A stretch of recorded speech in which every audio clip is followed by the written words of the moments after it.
السلام علیکم ناظرین۔ اس قصے کے آغاز میں جاویدار قبیلے کے سپاہی باتوحان کو ڈھونڈتے ڈھونڈتے اس کے پاس پہنچ جاتے ہیں۔ باتوحان کہتا ہے، اپنی تلواریں نیچے کر دو، میں خود یہاں گرفتاری دینے آیا ہوں۔ میں آپ کی آنکھوں میں جاویدار قبیلے کے لیے وفاداری دیکھ سکتا ہوں۔ اب یا تو مجھے آپ اپنے قبیلے لے جاؤ یا پھر ہم مل کر اپنے قبیلے کو پرانے شاندار دنوں کی طرف لے جائیں۔ ایک سپاہی کہتا ہے، تم ہمیں کیا بتانے کی کوشش کر رہے ہو باتوحان؟ باتوحان کہتا ہے، پہلے آپ یہ جان لو کہ میں غدار نہیں ہوں، میں صرف اورال کے حکم پر چلا ہوں، لیکن اورال بلا شبہ غدار ہے۔ سپاہی کہتا ہے، ارطغرل حلنی بازار میں اس کا سر کاٹ دے گا، وہ اپنے گناہوں کے ساتھ دفن ہو جائے گا باتوحان، لیکن ان سب چیزوں کا ثبوت کہاں ہے؟ باتوحان کہتا ہے، سب کچھ میں نے اپنی آنکھوں سے دیکھا ہے، میں نے یہ بھی دیکھا ہے کہ اس نے ارطغرل کی سونے کی کان بند کرا دی تھی۔ سونے کی کان کا سن کر سپاہی کچھ سوچ میں پڑ جاتے ہیں۔ دوسری طرف چولپن کی طبیعت خراب ہونے کے بعد قبیلے کی دائی اس کا معائنہ کر رہی تھی۔ اس کے بعد وہ کہتی ہے، مجھے افسوس ہے، بچہ مر چکا ہے اسلان خاتون۔ یہ سن کر اسلان رونے لگتی ہے اور پھر غصے میں کہتی ہے، ارطغرل۔ دوسری طرف جاویدار کے مرکزی خیمے میں جرگہ شروع ہو چکا تھا تاکہ نئے سردار کا انتخاب کیا جا سکے۔ الیار کہتا ہے، سب سے پہلے میں آپ سب کا شکریہ ادا کرتا ہوں کہ آپ نے یہاں آ کر مجھے شرف بخشا ہے۔ اپنے بابا کی وفات کے بعد میں اپنے قبیلے کا نیا سردار بننا چاہتا ہوں۔ یہ سن کر جرگے کا ایک آدمی اجار بول پڑتا ہے اور کہتا ہے، آپ نے قبیلے کے معاملات کو بے نقاب کر دیا تھا اور اپنے بابا کی موت کی وجہ بنے ہو، اور اب آپ قبیلے کے سردار بننا چاہتے ہو، لیکن آپ یہ جان لو کہ نہ ہی میں اور نہ ہی جرگے کے دوسرے لوگ یہ ہونے دیں گے۔ آپ سے پہلے قبیلے کی سرداری کا حق میرا ہے۔ اتنے میں اسلحان اندر داخل ہوتی ہے اور کہتی ہے، الیار کی وجہ سے ایک اور موت ہو گئی ہے۔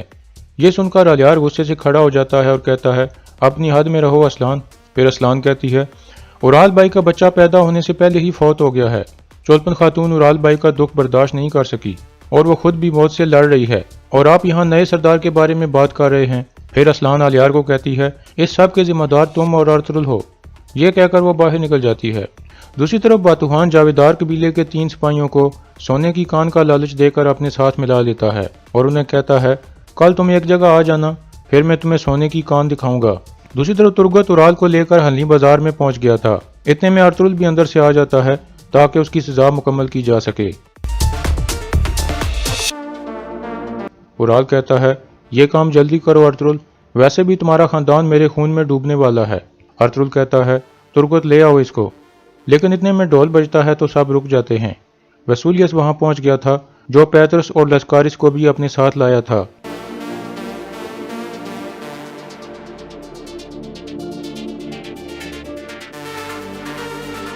پھر وہ پاس آ کر قاضی کو کہتا ہے، قاضی حضرت میں کچھ کہنا چاہتا ہوں۔ قاضی کہتا ہے، بولو کمانڈر ویسولیس۔ ویسولیس کہتا ہے، قاضی حضرت، جیسے کہ میں ابھی گورنر بن گیا ہوں، اس لیے امن قائم رکھنا میری بھی ذمہ داری ہے، اس لیے میں ان 2 قاتلوں کو آپ کے پاس لایا ہوں۔ اتنے میں سعد الدین بھی اپنے سپاہیوں کے ساتھ وہاں پہنچ جاتا ہے اور آتے ہی ویسولیس کو کہتا ہے، کمانڈر ویسولیس، آپ یہاں کیا کر رہے ہیں اور یہ سزا کیوں روک دی گئی ہے؟ ویسولیس کہتا ہے، میں نے لسکارس سے گورنر کے قتل کی تفتیش کی تھی، لیکن اس میں دوسرا آدمی شامل تھا، اور وہ تھا یہ آدمی جسے حلنی بازار میں تاجر حسن کے نام سے جانا جاتا تھا، اور اسی نے گورنر کے قتل کا منصوبہ بنایا تھا، لیکن اس نے الزام بے گناہ اورال پر لگوا دیا تاکہ دونوں ریاستوں کے درمیان امن کو تباہ کیا جا سکے، اس لیے ہم اپنا مقدمہ واپس لیتے ہیں۔ پھر سعد الدین کہتا ہے، سلیبیوں نے ہم سب کو دھوکہ دیا ہے، قاضی حضرت، اورال صاحب بے گناہ ہیں، اس لیے ان کو آزاد کر دینا چاہیے۔ یہ سن کر اورال کے چہرے پر مسکراہٹ آ جاتی ہے اور کہتا ہے، ارطغرل صاحب، آپ انصاف کی بات کر رہے تھے، اب ثابت ہو گیا ہے کہ میں بے گناہ ہوں، اب تم میرے انصاف کا سامنا کرو گے۔ ارطغرل کہتا ہے، میں کیسے مان لوں کہ آپ سچ بول رہے ہو کمانڈر ویسولیس، آپ کو یہ ثابت کرنا ہوگا۔ ویسولیس اپنے سپاہی کو رجسٹر لانے کا اشارہ کرتا ہے اور کہتا ہے، یہ رجسٹر سیمن کے دفتر کا ہے جو مجھے پیتروس کے پاس سے ملا ہے۔ سعد الدین رجسٹر دیکھ کر کہتا ہے، یہ صحیح ہے قاضی حضرت۔ پھر قاضی بھی وہ رجسٹر دیکھتا ہے۔ ویسولیس کہتا ہے، میرے پاس ایک اور بھی ثبوت ہے۔ پھر وہ ہیلینا کو بلاتا ہے اور اس سے پوچھتا ہے، کیا یہ وہی آدمی ہے جس نے شاہی قافلے پر حملہ کیا تھا؟ ہیلینا کہتی ہے، ہاں یہ وہی آدمی ہے، یہ ان سب کا کمانڈر تھا۔ ویسولیس کہتا ہے، اسی آدمی نے تمہارے بابا کو قتل کرنے کا بھی منصوبہ بنایا تھا۔ یہ سن کر ہیلینا شدید غصے میں آ جاتی ہے اور اسے قاتل قاتل کہنے لگتی ہے۔ اتنے میں ویسولیس اپنا خنجر نکال لیتا ہے اور فوراً لسکارس اور پیتروس دونوں کے گلے کاٹ دیتا ہے۔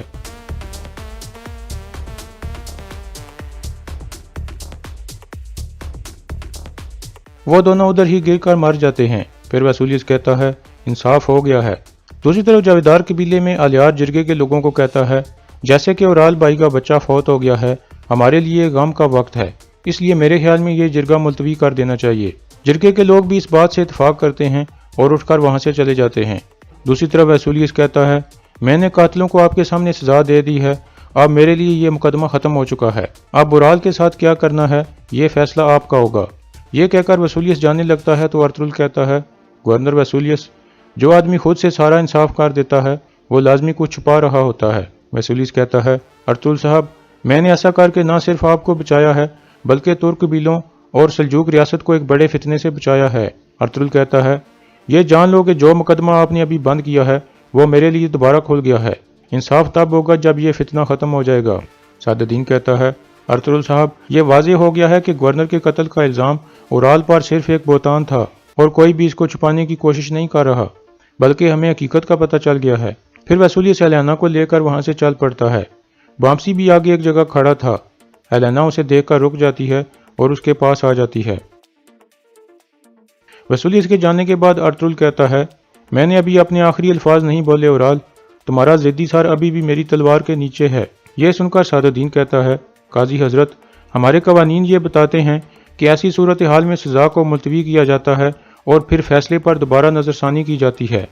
काजी आगे आकर अर्तुगरुल को कहता है, अमीर हजरत सही कह रहे हैं, हमें फैसले को दोबारा देखना होगा। अर्तुगरुल कहता है, आप इस तरह करके सिर्फ इंसाफ को मुलतवी कर रहे हैं काजी साहब, ये हकीकत नहीं बदली कि औराल ने मेरे सिपाहियों को शहीद किया था। काजी कहता है, हमने औराल साहब पर 2 मुकदमे चलाकर फैसला किया था, एक गवर्नर के कत्ल का और दूसरा आपके सिपाहियों के शहीद होने का मुकदमा, और अब हमें दोबारा मुकदमा चलाना होगा जिसमें हम सिर्फ आपके सिपाहियों के शहीद वाला मुकदमा देखेंगे, लेकिन क्योंकि जुर्म साबित हो चुका है इसलिए मुकदमे का फैसला तब्दील नहीं होगा। फिर औराल कहता है, इंसाफ अब होगा अर्तुगरुल साहब, सब लोग देख लेंगे कि आप एक झूठे हो। अर्तुगरुल अपने सिपाहियों को इशारा करता है कि इसे अंदर ले जाओ। फिर तुर्गत और दुआन उसे पकड़कर अंदर की तरफ ले जाते हैं। सादुद्दीन और तीनों काजी भी अंदर की तरफ चल पड़ते हैं। दूसरी तरफ हेलेना और बामसी आपस में हंसकर बातचीत कर रहे थे तो वसूलियस उन्हें देखकर गुस्से में आ जाता है और हेलेना को आवाज देकर कहता है, इन तुर्कों के ज्यादा करीब मत हो हेलेना, ये वो गीदड़ हैं जो अपने शिकार के साथ खेलते हैं। यह सुनकर बामसी भी गुस्से में आ जाता है और उसके पास आकर कहता है, कमांडर, हम तुम जैसे नहीं हैं, हम किसी के साथ भी नहीं खेलते और सब जानते हैं कि कौन गीदड़ है और कौन शेर। फिर हेलेना उनके दरमियान आ जाती है और उन दोनों को लड़ने से रोक लेती है और वसूलियस को कहती है, चलो चलें। फिर वो वापसी की तरफ चल पड़ते हैं। दूसरी तरफ आलियार कहता है, अजार साहब की सरदार बनने की ख्वाहिश एक अच्छी अलामत नहीं है कुतलूजा, मुझे लगता है कि इसके पीछे सादुद्दीन है, लेकिन हम किसी को भी अपने कबीले में इख्तिलाफ पैदा नहीं करने देंगे कुतलूजा। कुतलूजा कहता है, मैं अपने आखिरी सांस तक आपका वफादार रहूंगा आलियार साहब। आलियार कहता है, आप फौरन अर्तुगरुल साहब के पास जाओ और उन्हें सारी सूरत हाल से आगाह करो। दूसरी तरफ औराल को एक बार फिर एक कमरे में बंद कर दिया जाता है। औराल कहता है, तुम देख लेना, मैं जल्द आज़ाद हो जाऊंगा और फिर तुम्हारे पीछे आऊंगा। दूसरी तरफ हलीमा रोते हुए कहती है, वो दोबारा मौत से बच गया, पता नहीं ये कब मरेगा। हकीम अर्तु कहता है, वो गवर्नर के कत्ल से बरी हो गया है, लेकिन जो उसने हमारे सिपाहियों को शहीद किया है वो इससे बच नहीं पाएगा। अर्तुगरुल कहता है, वसूलियस ने कैसे एक रात में उस कमीने पैतरोस को ढूंढ लिया और उसने खुद ही उन दोनों को कत्ल भी कर दिया। हैमा खातून पूछती हैं, तुम्हारे ज़हन में क्या है बेटा? अर्तुगरुल कहता है, मुझे लगता है कि वसूलियस हमारे खिलाफ कोई खेल खेल रहा है और वो सादुद्दीन के साथ मिल गया है। उन दोनों का असल मकसद ये है कि किसी तरह औराल को आज़ाद करा के जावेदार कबीले का सरदार बनाया जाए। दूसरी तरफ सादुद्दीन काजी के पास बैठा हुआ था और उसे कहता है, औराल तिजारत की हवस में बहुत आगे चला गया था, ये सच है, लेकिन उसने अपने आदमियों को सिर्फ कालीने जलाने का हुक्म दिया था। लेकिन बातूहान जो अभी तक भागा हुआ है, उसने डाकुओं के साथ मिलकर उन सिपाहियों को कत्ल कर दिया था। काजी कहता है, आपका क्या मतलब है अमीर सादुद्दीन? सादुद्दीन कहता है, ये वाज़ेह है कि इस वाक़े का जिम्मेदार औराल है, लेकिन फिर भी उसे मौत की सज़ा देना मुनासिब नहीं होगा, क्योंकि ऐसा करने से दोनों कबीलों में मुखालफत पैदा हो जाएगी और इसके नतीजे में बहुत से मुसलमान भाई एक दूसरे को कत्ल कर देंगे। ये सुनकर काजी उसे कुरान पाक की एक सूरत का हवाला देकर कहता है, किसी के नुकसान का बदला उसके बराबर नुकसान है, लेकिन अगर अगला बंदा माफ़ कर दे और सुलह कर ले तो फिर उसका इनाम उसे अल्लाह देगा। इसलिए ये फैसला हमारे हाथ में नहीं है अमीर हजरत। अगर अर्तुगरुल साहब चाहें तो शहीद सिपाहियों के खानदानों से बात करके उनको क़िसास या दियत लेने पर राज़ी कर सकते हैं। अब फैसला उनके हाथ में है। दूसरी तरफ हाजातुरियन और दुमरल गवर्नर के किले में पहुंच जाते हैं। इतने में वसूलियस और हेलेना वहां पहुंचते हैं। हेलेना हाजातुरियन को देखकर कहती है, तो आप वो ताजिर हैं जो मेरे बाबा की दुकान किराए पर लेना चाहते हैं। आचातुर्यन कहता है, मेरा नाम उस्ताद अलविन है, मैं हमेशा आपसे वफादार रहूंगा। मुझे आपके बाबा के बारे में सुनकर बहुत अफसोस हुआ। वसूलियस उसे गौर से देखकर कहता है, तिजारत से पहले तुम क्या करते थे उस्ताद अलविन? मैंने तुम्हें कहीं देखा है। आचातुर्यन कहता है, आपने लाजमी मुझे देखा होगा, मैं पूरी दुनिया में कारोबार करता हूँ। फिर एलेना कहती है, मुझे खुशी होगी कि आप हमारे किले में तिजारत करें उस्ताद अलविन। फैसला करने से पहले मैं आपको अच्छी तरह से जानना चाहती हूँ, लेकिन आज मैं काफ़ी थक गई हूँ। आचातुर्यन कहता है, कोई बात नहीं, मैं कल दोबारा आ जाऊंगा। फिर आचातुर्यन और दुमरल वहां से चले जाते हैं। दूसरी तरफ जावेदार कबीले में एक सिपाही आकर असलहान को बताता है कि ओराल साहब गवर्नर के कत्ल से बरी हो गए हैं। ये सुनकर असलहान अलियार के खेमे में चली जाती है और कहती है, ओराल भाई गवर्नर के कत्ल से बरी हो गए हैं। अब अर्तुल की मदद से आपका सरदार बनने का मंसूबा नाकाम हो गया है। अलियार कहता है, मैंने कभी सरदार बनने का मंसूबा नहीं बनाया असलहान, गुस्से ने तुम्हें अंधा कर दिया है। गवर्नर के कत्ल से बचने से कोई चीज़ तब्दील नहीं होती। ओराल भाई ने काई कबीले के मासूम सिपाहियों का खून भी बहाया था। असलान कहती है, ओराल भाई ने सिर्फ कालीने चलाने का हुक्म दिया था, सिपाहियों को शहीद करने वाला बातूहान था, और यह भी साबित हो जाएगा।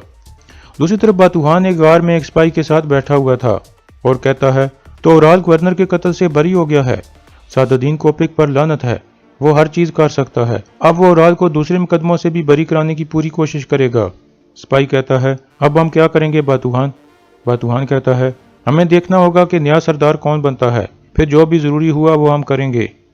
तुम हर चीज से मुझे आगाह रखना। सिपाही कहता है, आप परेशान मत हों, हम तैयार हैं। जब आप हमें हुक्म दोगे तो हम हरकत में आ जाएंगे। और यहाँ इस किस्से का इख्तिताम हो जाता है।